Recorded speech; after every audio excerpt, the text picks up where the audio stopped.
প্রথমে এই ভিডিওটা দেখুন।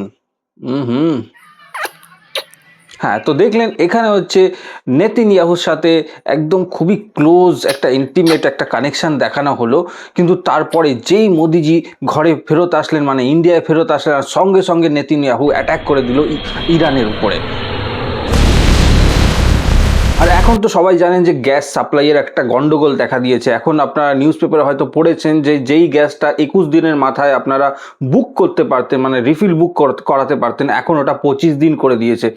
এরপরে দেখবেন আরও বেশি সমস্যা দেখা দেবে। কয়েকটা হোটেল রেস্টুরেন্ট এরকম আছে যেখানে বলা হচ্ছে যে আর ওদের কাছে সিলিন্ডার নেই, তাই রান্না করতে পারছে না, বলছে যে শুধু চা কফি খেয়ে চলে যান, আমাদের কাছে রান্না করার গ্যাস নেই। তো এই শর্টেজটা আস্তে আস্তে সারা দেশে ইনক্রিজ করবে, এটা তো অবশ্যই জানা আছে আপনাদের। এবারে এটার কারণটা কি? কারণটা হচ্ছে আমাদের ইরানের সাথে একটা ভালো রিলেশনশিপ ছিল কিছুদিন আগে, কিন্তু এরপরে মোদিজি চলে গেলেন ইসরায়েল, আর ওখানে নেতানিয়াহুর সাথে এত ইন্টিমেট, ওটাই ইন্টিমেট হলেন। এখন দেখছেন তো কি অবস্থা।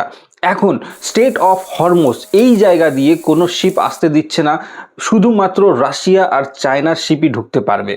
এই কারণে এখন শর্টেজ, পেট্রোলিয়াম মানে ক্রুড অয়েলের শর্টেজ হচ্ছে।